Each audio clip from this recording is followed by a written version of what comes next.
25 থেকে 35 এই বয়সের ছেলে কিংবা মেয়ে তাদের মনে সব সময় একটা ভয় কাজ করে। সে ভয়টা কি জানেন? ভয়টা হচ্ছে বাবা মায়ের হাই প্রেশার, ডায়াবেটিস, থাইরয়েড, একটু একটু করে ওষুধের কৌটো ভারী হচ্ছে। রোজ খবরের কাগজ, বই পড়ার জন্যে চশমা খুঁজে তাদেরকে এনে দিতে হয়। আর তারা সবসময় সন্তানদের নিয়ে ভীষণ চিন্তা করে। 25 থেকে 35 এই বয়সটা খুব খারাপ, জানেন তো?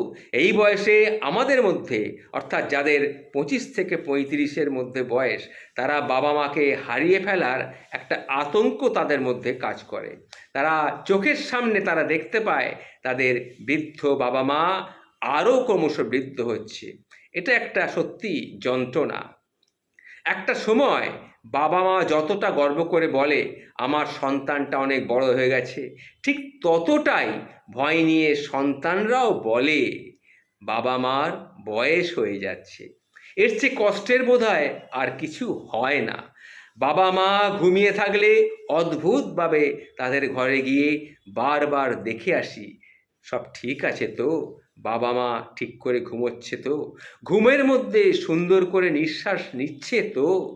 যখন দেখি হ্যাঁ ঠিক মতো নিঃশ্বাস নিচ্ছে, বুকটা উঠছে নামছে, তখন বুকের ওপর থেকে একটা পাথর যেন নেমে যায়।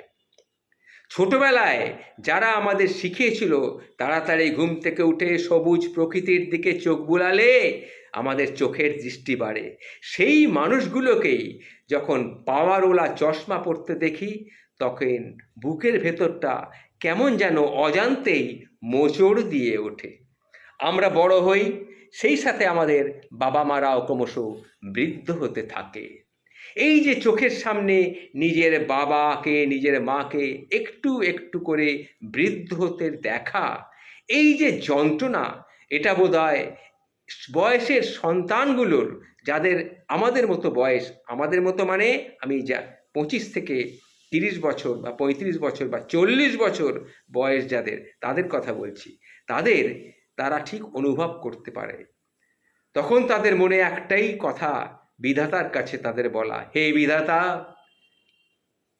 তুমি সকল বাবাকে মাকে, এই পৃথিবীর যেখানে যত বাবা মা আছে সবাইকে তুমি সুস্থ রেখো ভগবান, সবাইকে তুমি সুস্থ রেখো।